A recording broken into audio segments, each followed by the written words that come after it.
Hello students, today in this lecture I will discuss with you the new concept, the nucleus.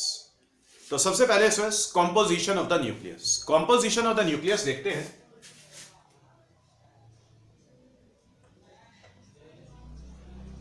Students nucleus it consists of the subatomic particles, the protons and the neutrons. तो neutrons और protons students nucleus के अंदर tightly packed होते हैं और दोनों को मिलाकर प्रोटॉन और न्यूट्रॉन्स दोनों को कलेक्टिवली न्यूक्लियॉन्स बोला जाता है। तो न्यूक्लियस में बेटा प्रोटॉन्स होते हैं, प्रोटॉन्स के साथ न्यूट्रॉन्स होते हैं।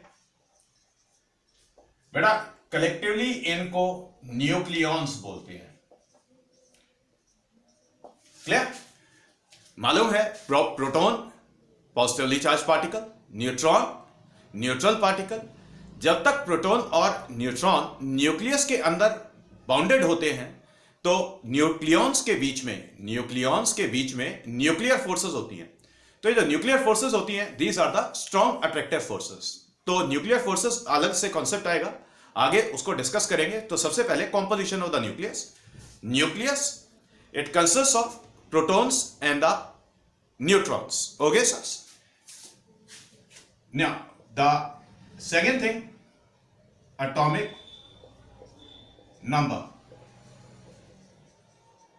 देखिए सर, एटॉमिक नंबर क्या होता है? एटॉमिक नंबर किसी भी न्यूक्लियस का या किसी भी एटम का atomic number, it is basically the total number of protons which are present in the nucleus. So it is the number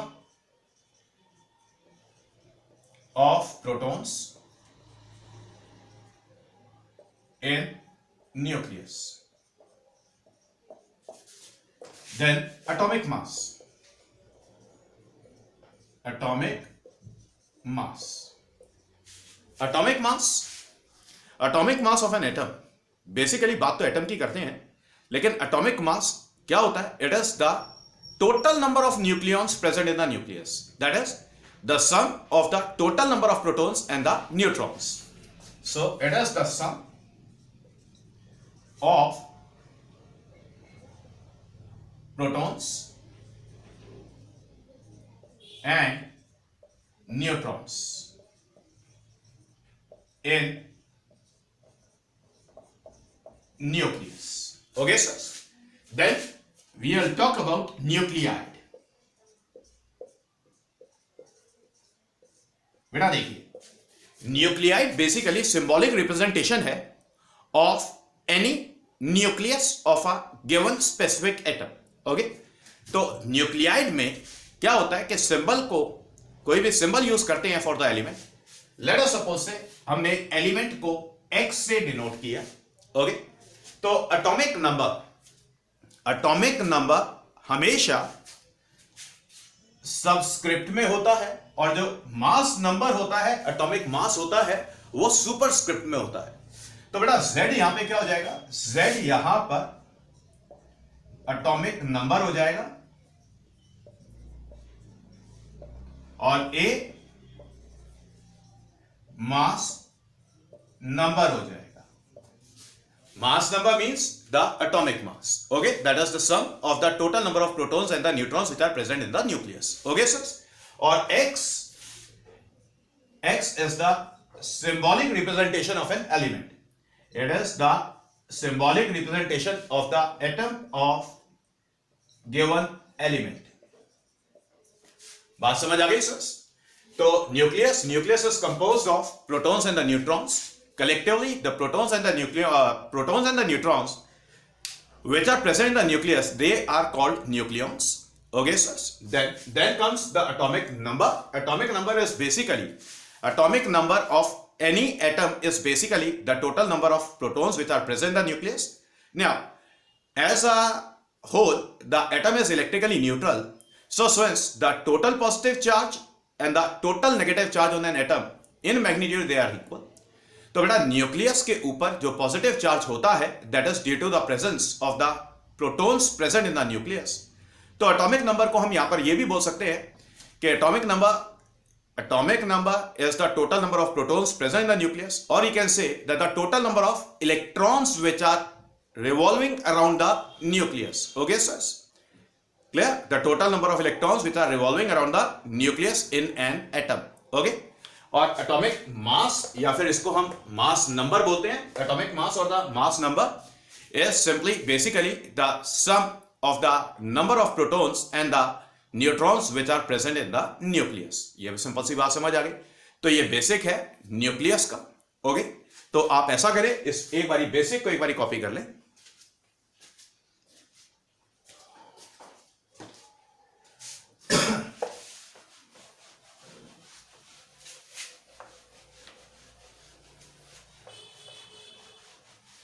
अब देखिए स्टूडेंट्स, यूजुअली स्टूडेंट्स मास का यूनिट होता है किलोग्राम. अब क्योंकि एटम अपने आप में एक बहुत ही छोटा स्पीशी है और जो न्यूक्लियस है एटम का वो तो और भी छोटा स्पीशी है. तो स्टूडेंट्स एटॉमिक लेवल पे जब मास को मेजर करते हैं तो एटॉमिक लेवल पे हमेशा मास को एटॉमिक मास यूनिट में मेजर किया जाता है. तो ये एटॉमिक मास यूनिट क्या है? एटॉमिक मास यूनिट, इसको AMU भी बोलते हैं. तो एटॉमिक मास यूनिट क्या होता है? Atomic mass unit students basically it is the mass. Basically it is the mass. Okay, और you can say it is 1/12 of the mass of C12 atom. Okay, carbon का atom है, carbon का atom है C612, carbon का atom है C612. तो बेटा इस एटम का जो भी मास है उस मास का 1/12 is the atomic mass unit. So atomic mass unit क्या होता है? It is 1/12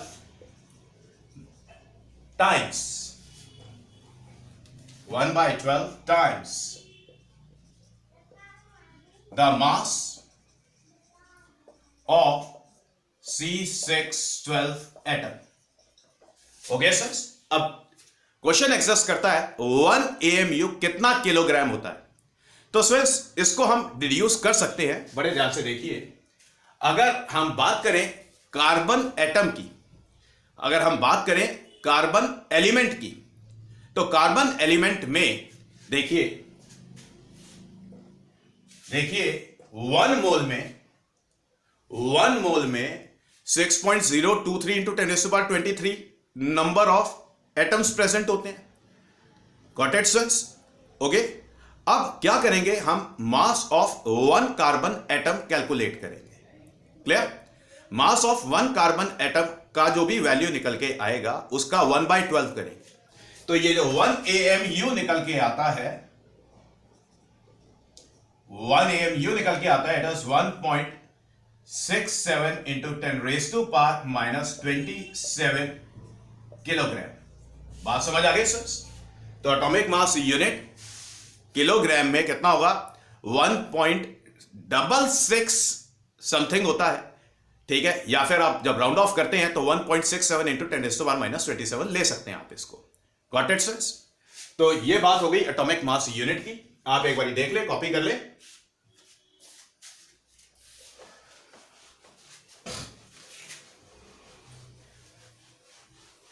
Now, the relationship between atomic mass unit and mega electron volt.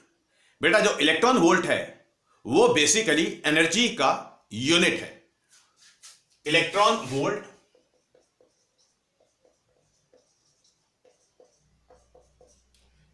is the unit of energy. Okay, sirs? And remember, 1 electron volt is always equals to 1.6 into 10⁻⁻19 joule. 1 electron volt is 1.6 into 10⁻⁻19 joule. बात समझ आ गई? Clear? अब बेटा electron volt और mega electron volt. Mega electron volt क्या हो गया? Mega is 10⁻6 electron volt. 1 mega electron volt is 10⁻6 electron volt. Got it sir? बात समझ आ गई? इतना काम क्लियर हो गया?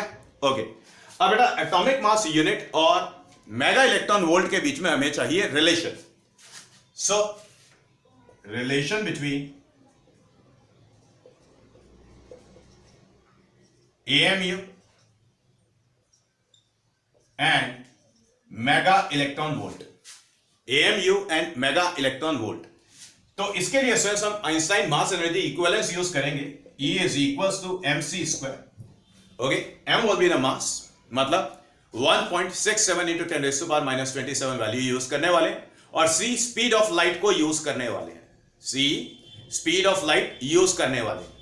तो students Thus E is written as 1.6 into 10, 1.67 लिख लेते हैं, पूरा लिख लेते हैं. 1.67 into 10 raised to power minus 27 multiplied with 3 into 10 raised to power 8 square. अब जब इसको रिड्यूस करते हैं तो स्टूडेंट्स ये ऑलमोस्ट निकल करके आता है, ये ऑलमोस्ट निकल करके आता है. ओके, पहले तो ये हमारी एनर्जी आएगी, मास एनर्जी इक्विवेलेंस. तो 1 AMU के करस्पॉन्डिंग कितना एनर्जी होगा पहले उसकी बात करेंगे. सो स्टूडेंट्स जब इसको कैलकुलेट करते हैं तो यहां से निकल के आता है 1 AMU. 1 AMU is 931.5 mega electron volt. ये rounded off value, round off करके लिखा गया है. बात समझ आ गई? तो स्टूडेंट्स आप कॉपी कर लें एक बार, क्योंकि एटॉमिक लेवल पर या न्यूक्लियर लेवल पर जब मास को डिफाइन करना है तो मास को हमेशा एटॉमिक मास यूनिट में डिफाइन किया जाता है, मेजर किया जाता है. Got it? ओके, अब इसके बाद बात करेंगे स्टूडेंट्स न्यूक्लियर साइज की. न्यूक्लियस का साइज किसके ऊपर डिपेंड करता है, क्या होता है? Students experimentally it is observed that the volume of the nucleus it depends on the mass number. The volume of the nucleus depends on the mass number. Okay? तो students nuclear size का determination experimentally जब किया तो students ये observe किया गया था कि जो वॉल्यूम ऑफ द न्यूक्लियस है वो मास नंबर पर डिपेंड करता है. जितना ज्यादा मास नंबर उतना ज्यादा volume of the nucleus. Okay, तो आप ऐसा करें स्टूडेंट्स, पहले इस कैलकुलेशन को एक बार कॉपी कर लें.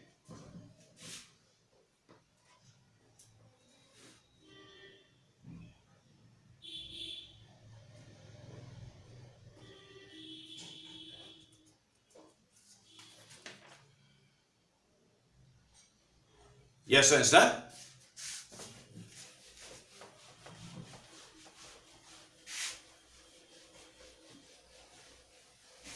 Now,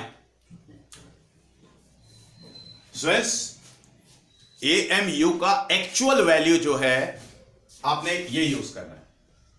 1 AMU is 1.66 into 10 raised to power minus 27 kilogram. बात समझ आ गई? Okay, now we will talk about nuclear size.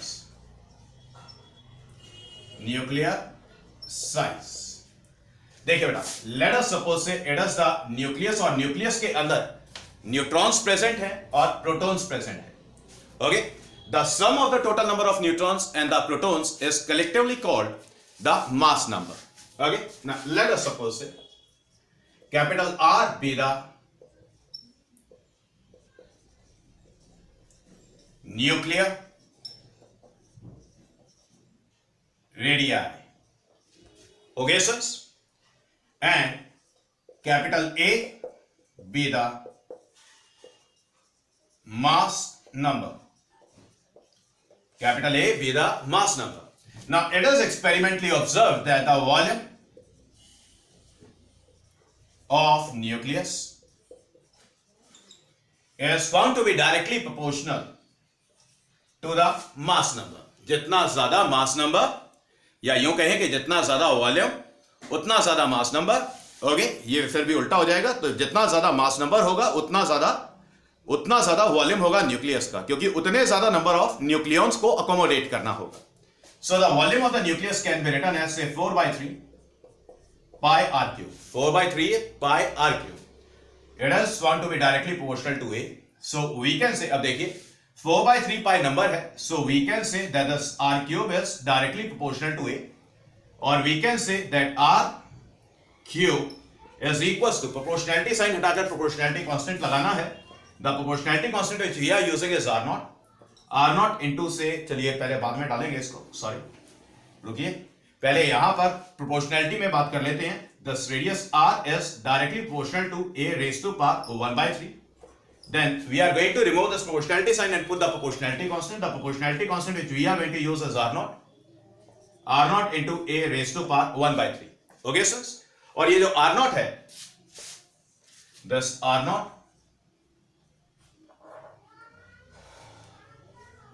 is the proportionality constant.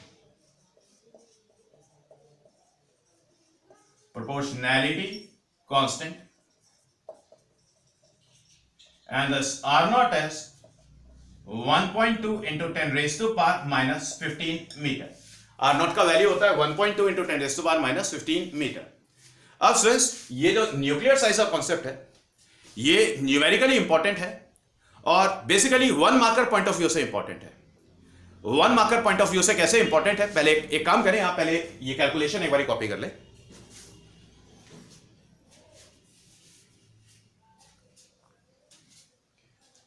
Yes sir, अब देखिए सर,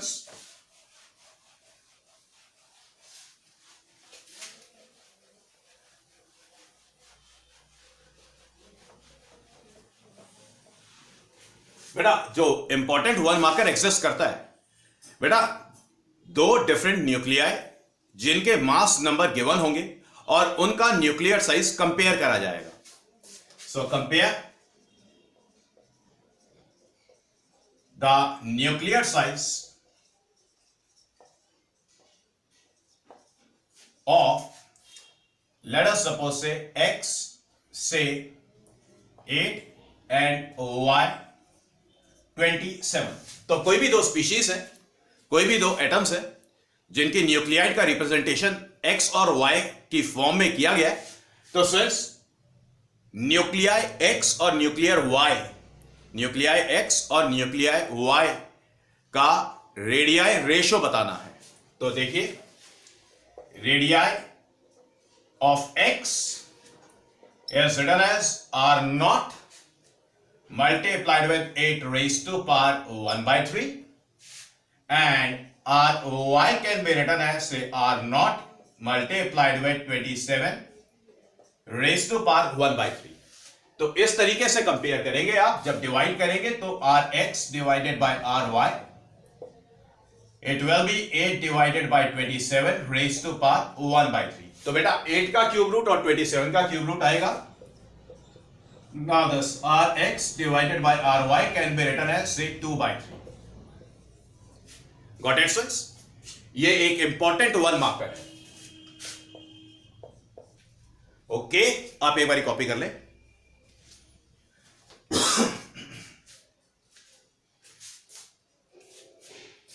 डन. नाउ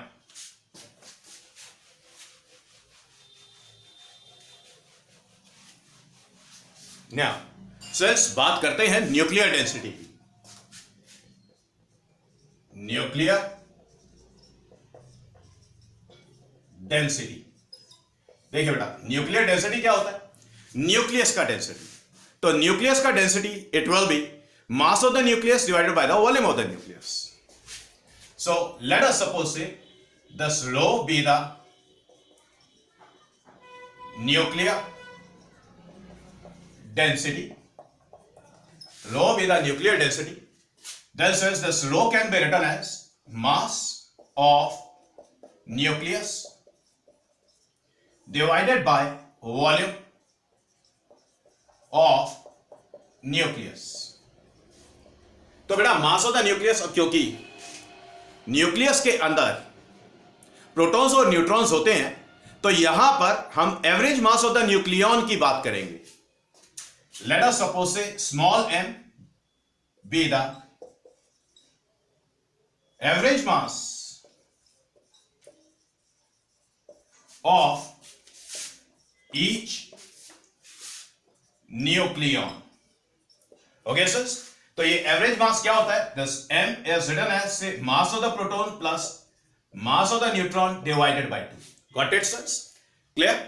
अब let us suppose we are talking about a nuclide. बेटा जो nuclide है that is XZA.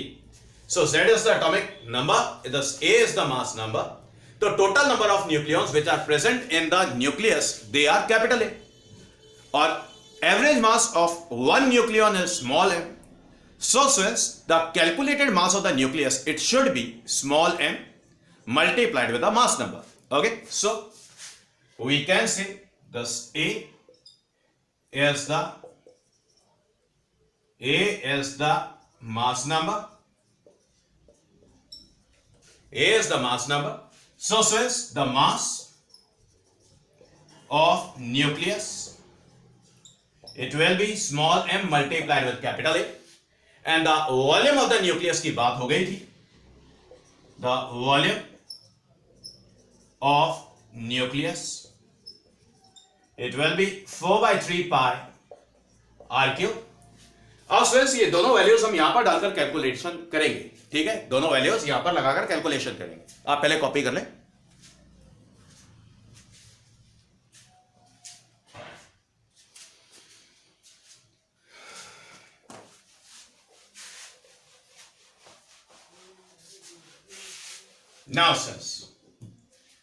Now says the nuclear density rho can be written as the mass of the nucleus is m into capital A divided by the volume of the nucleus is 4/3 pi capital R cube.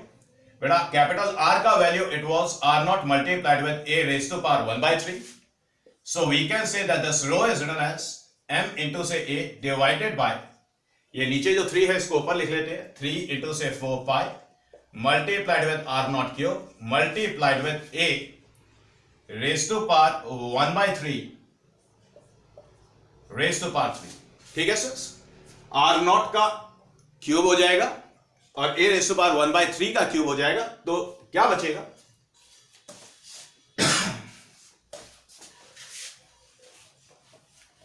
Now says this can be written as, this rho is written as, it is thrice of m multiplied with A divided by say 4 pi multiplied with R naught cube multiplied with capital A. This capital A is cancelled out. अब ध्यान से देखिए, this rho is written as thrice of m divided by say 4 pi multiplied with R naught cube. Okay sir? अब m average mass of each nucleon है जो कि constant है. 3 number, 4 number, पाई number और R naught भी constant है. तो यहां से पता लगता है कि density of the nucleus is constant. Density of the nucleus is constant. Okay, अब डेंसिटी का जो वैल्यू है, जब ये वाली वैल्यू सॉल्व की जाती है तो ये निकल के आता है 2.29 into 10 raise to power 17 kilograms per metre cube. Got it sir? 2.29 into 10 raise to power 17 kilograms per metre cube. अब सर क्वेश्चन एग्जिस्ट करता है. बेटा इंपॉर्टेंट 1 मार्कर है ये भी. फिर से आपको कंपेयर कराया जाएगा of the nuclear densities of the lighter nuclei and the heavy nuclei. Lighter nuclei में हाइड्रोजन का एग्जांपल लिया जाएगा और हैवी न्यूक्लियाई में यूरेनियम का एग्जांपल लिया जाएगा. अब बेटा देखिए, यूरेनियम का जो मास नंबर है दैट इज 235 और यूरेनियम का एक और आइसोटोप है, उसका जो मास नंबर होता है वो होता है 238. तो total number of nucleons which are present in the nucleus of the uranium they are quite large. और हाइड्रोजन का तो मालूम है, it is the lighter nuclei. Mass number, atomic number is 1 and the mass number is 2. Okay, so the number of nucleons which are present in the hydrogen nuclei, they are simply 2, and the number of nucleons which are present in uranium 235, they are 235. Okay sir, तो कहीं ना कहीं दिमाग में आता है बच्चों के कि जितना ज्यादा बड़ा न्यूक्लियस उतनी ज्यादा डेंसिटी. नहीं, न्यूक्लियस डेंसिटी, न्यूक्लियस का जो डेंसिटी है कांस्टेंट है. तो चाहे हाइड्रोजन एटम की बात की जाए, चाहे यूरेनियम न्यूक्लियस की बात की जाए, दोनों का डेंसिटी सेम है. तो ये बात इंपॉर्टेंट है, आपको याद रखनी है. क्लियर? अब इसके बाद बात करते हैं आइसोटोप्स की. आप ऐसा करें, ये पहले वाली कैलकुलेशन एक बार कॉपी कर लें.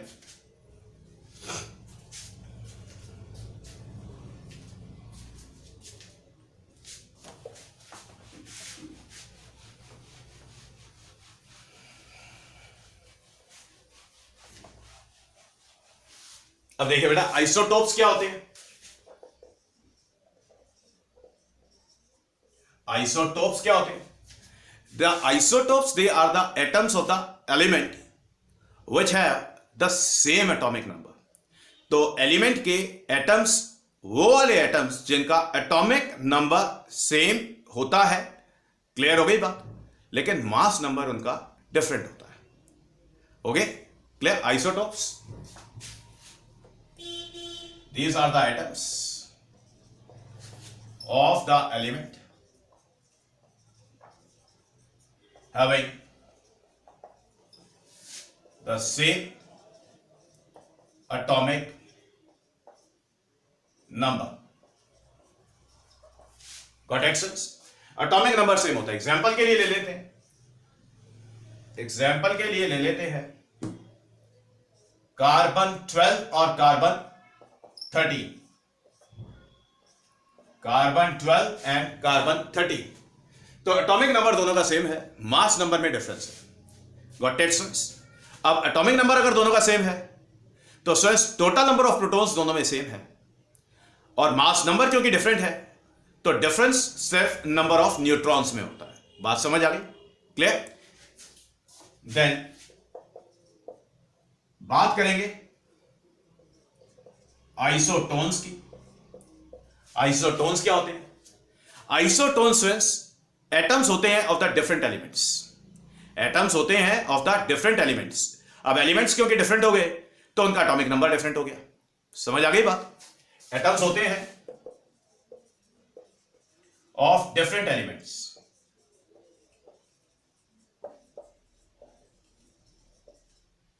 having the same mass number, same mass number. Mass number same होता है, मास नंबर सेम होता है. हो गया सर? क्लियर? अब इसी तरीके से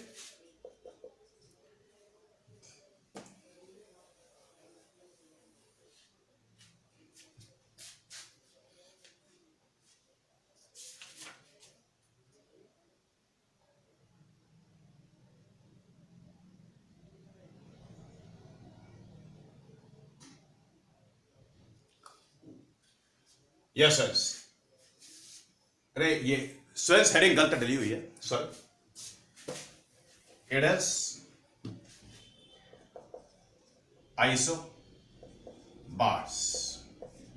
ये आइसो बार्स हैं sir.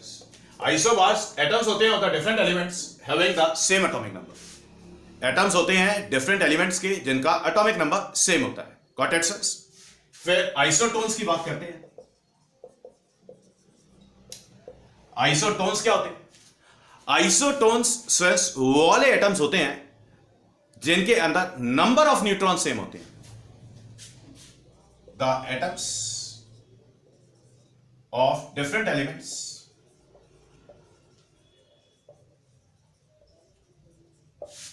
Having the same number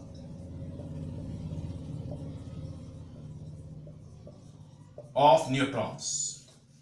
Same number of neutrons. Same number of neutrons होते हैं. Got it, sir? So isotopes clear हो गया, isobars clear हो गया, isotones clear हो गया. Clear?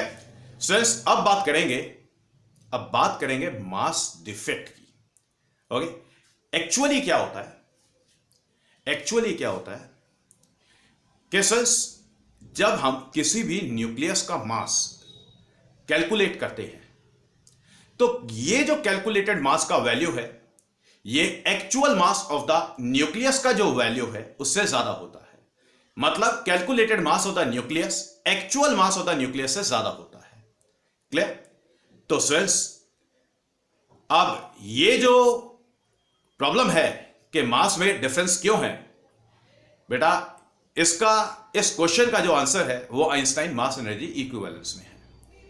तो कैलकुलेटेड मास एक्चुअल मास से क्योंकि ज्यादा है तो कहीं ना कहीं मास डिसअपियर हो रहा है. अब ये जो डिसअपियरिंग मास है it is associated with the energy. तो बेटा ये वो एनर्जी है जो सारे न्यूक्लियॉन्स को न्यूक्लियस के अंदर बाउंड करके रखती है, टाइटली बाइंड अप करके रखती है, पकड़ के रखती है. Got it sense? तो सबसे पहले बात करेंगे मास डिफेक्ट की। आप ऐसा करें, इसको एक बार कॉपी कर लें।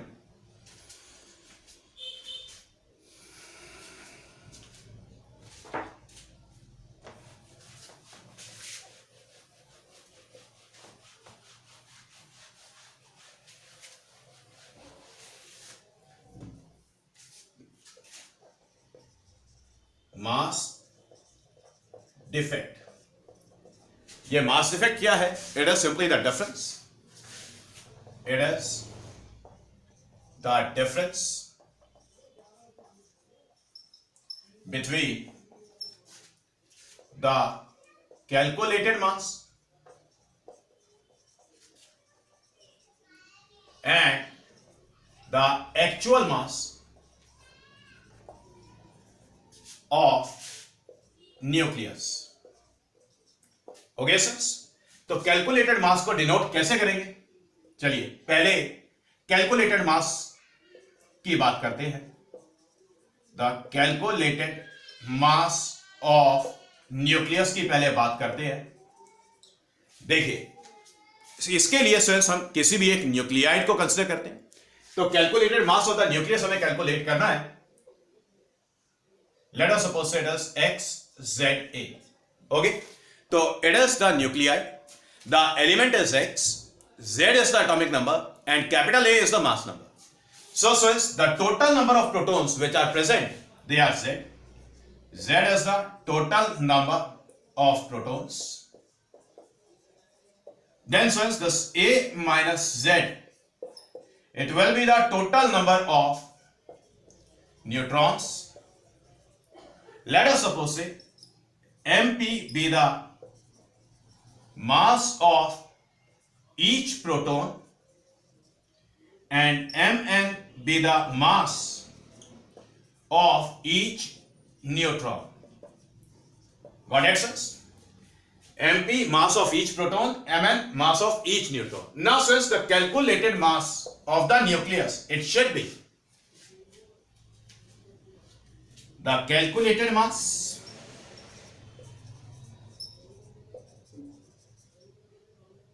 of nucleus, it should be the sum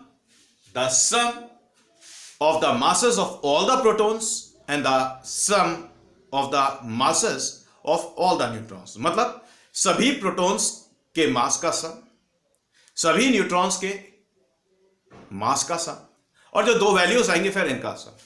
So the calculated mass of the nucleus, it will be the sum of the total of the masses of all the protons and the total mass of all the neutrons.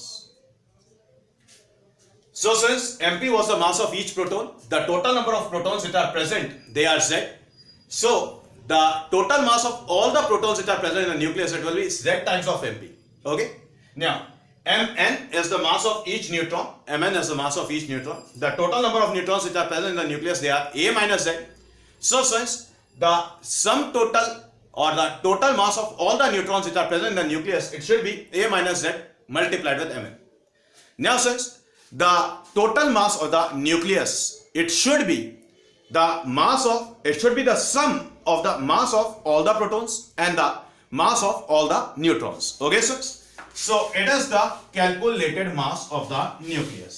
अब बेटा actual में क्या होता है? Actual में ये जो value निकल के आती है, ये calculated mass of the nucleus है. Actual mass of the nucleus जो होता है वो इस कैलकुलेटेड वैल्यू से हल्का सा कम होता है. बात समझ आ गई? क्लियर? तो ये जो दोनों वैल्यूज में डिफरेंस है, ये मास डिफेक्ट होता है. तो मास डिफेक्ट क्या होता है? It is the difference between the calculated mass and the actual mass of the nucleus. Got it sir? Clear? तो कैलकुलेटेड मास इतना निकल के आया. Late us suppose say capital Mn be the actual mass of nucleus, से XZA. Okay sir? तो बेटा mass defect को कैसे डिनोट करेंगे? मास डिफेक्ट को कैसे लिखेंगे? चलिए पहले एक काम करें, पहले वाली कैलकुलेशन को आप एक बार कॉपी कर लें.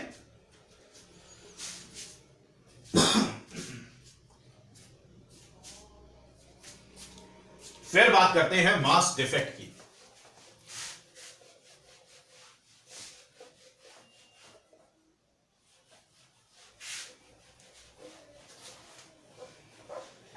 सो सिंस मास डिफेक्ट की बात कर रहे हैं, let us suppose say delta M be the mass defect, then so this delta m is written as, say, the calculated mass of nucleus minus the actual mass of nucleus. Got it, friends? Now this delta m can be written as the calculated mass is z times of, say, mp plus a minus z times of, say, mn. Okay, it is the calculated mass minus the actual mass of the nucleus, it is, say, mn. Okay, so since this delta m or the mass defect, इसी की वजह से, mass defect की वजह से since nucleus की existence है, मतलब ये जो मास डिसअपियर हो रहा है, ये एनर्जी में कन्वर्ट होता है और उस एनर्जी को बोलते हैं बाइंडिंग एनर्जी। और ये बाइंडिंग एनर्जी सभी न्यूक्लियॉन्स को न्यूक्लियस के अंदर टाइटली बाइंड करके रखती है। बात समझ आ गई? तो बाइंडिंग एनर्जी का कॉन्सेप्ट नेक्स्ट लेक्चर में करेंगे। आज लेक्चर यहीं तक वाइंड अप करते हैं। ओके, तो आप इसको कॉपी कर लें।